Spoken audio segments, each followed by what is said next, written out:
I offend people simply by who I am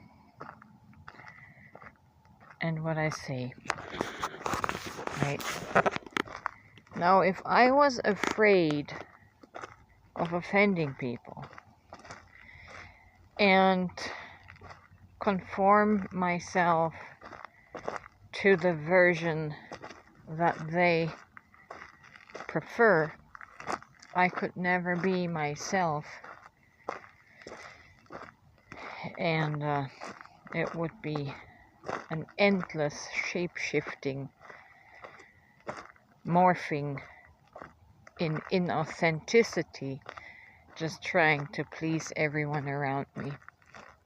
So I have made peace with offending people, with being offensive, being perceived as offensive, right?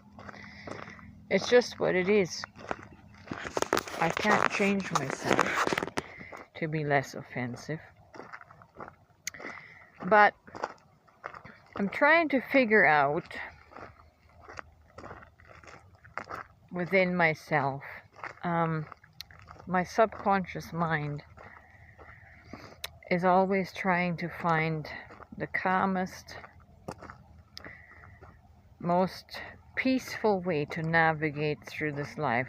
For me personally, like I said, people will become offended at me and with me, and my demeanor is going to stir them up and create some chaos in their lives. But it's not done intentional, it's just who I am. So, but with that being said, my shift away from spirituality and having compared it to mental illness or some kind of mental process, I think I'm just trying to find a common denominator within the human being. What do we all have in common? We all have a brain and a mind in common, but a brain and a mind that interprets life in so many different ways, in disagreeable ways, right? And I think my subconscious is just trying to make sense of this and why I am reducing everything to mental activity. That is what I feel most comfortable with. Now, there are those within society, within the human pool of minds, brains, that have extraordinary experiences of psychedelic and spiritual visions and dreams, literally another world, right? I don't have that. Dreams I have occasionally, but much less, since I am no longer a Christian. And I attribute that to my subconscious, because I deconstructed a lot of fear-based ideologies and beliefs that my subconscious now has rest and does not need to release subconscious programming through dreams. Excuse me. But back to my point. I don't see anything, I don't dream anything, I don't have spiritual visions and experiences with visuals. And I think they call that aphantasia. It's a condition of the brain. And other people see other dimensions, other worlds, which is also brain-induced. So it all seems to come down to the mechanics of the brain, which neurosurgeons, neuroscience is still trying to figure out. And it's complex. It's a world of complexity. But what I seem to be focusing on is the diversity, right? I seem to, first I let go of religion after I recognized it was a whole bunch of programming. Then I'm in the process now of letting go of spirituality. Even though I let go of spirituality, that doesn't mean I don't believe in spirit essence, that I stop believing that I'm a quantum essence, a quantum manifestation. I'm not going that far. I'm just not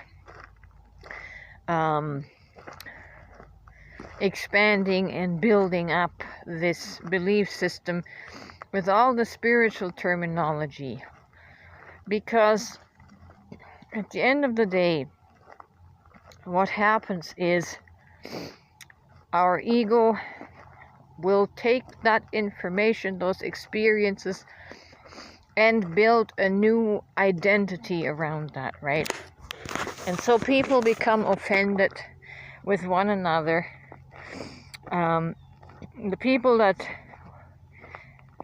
want to believe in God and need to believe in God, they become offended at the atheists that don't feel a need to believe in God. And so we have conflict there, right? And this is happening in the spiritual community as well, because, like I said, this ego aspect of us that is expressing some kind of an unconscious need to identify with these, I'll have to call them fantasy realities, because the human existence is too, it's not glamorous enough, right? So our ego is going to take on the identification with the spiritual experience, the feelings that we get from, traveling in the astral, traveling and communing with angels, etc. Chemically, it does something in the brain, and it satisfies this ego need for something greater, right? And I have been observing the disappointments, the conflict, the warring, right, that takes place even within the spiritual community. So I think unconsciously my mind is steering me away from conflict, and I'm trying to find refuge, respite in an area that we can find commonality in, and that is being human with a lot of mental illness. We have that all in common. That's our shared commonality. And I think that's why I'm reducing my awareness now to that. I certainly find more people to relate to at that level than I do within religion or within spirituality. So, that being said, I don't identify with anything of the experience. I don't have an experience except the human experience now.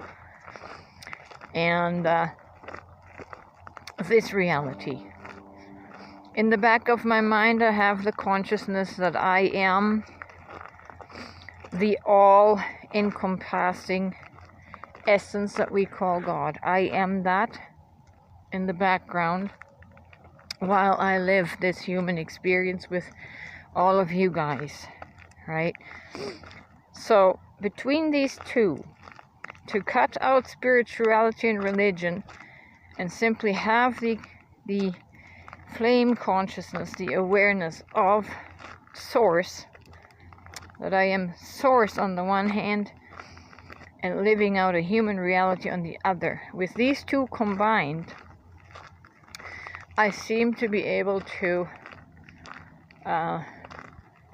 maintain the most peace, right? There's nothing to defend with this awareness. I already am God. I don't like using that word, but that's what we understand to be the highest point, the highest, greatest, vastest point. I already am that, and because I conceive of that and perceive of that at the deepest level, it has neutralized my ego. I don't have to aspire to be something in between, right? I don't have to become a rock star because I'm already the essence of God. I mean, how much more can you be, right? So this is how I balance the human experience and how I seem to be able to keep myself out of trouble, right? I get along with most people because I understand human psychology. Through understanding myself, I know what humans are capable of, and because I have that understanding, I have tolerance. I can tolerate all the shenanigans. But yeah, so I think this is what it is. In an unconscious way, my soul is trying to strip away all areas that can create division and conflict, and that's why I am now letting go of spirituality, because I see ego making a thing out of everything. I like to see more egos make a thing out of God in being God. I mean, that could be quite disastrous. But like I said, when we receive this truly into our whole being, this awareness, not just at an ego level, it squelches all need to be somebody. And your experiences, your spiritual experiences, just become experiences. It doesn't make you who you are. You can just let them pass by like a movie on a movie projector and observe it, learn from it, but it may not be necessary to engage with the movie screen, right? Engage with the characters on the movie screen. But yeah, so that's where I'm at with that. I think it's a subconscious need for dissolving potential conflict points.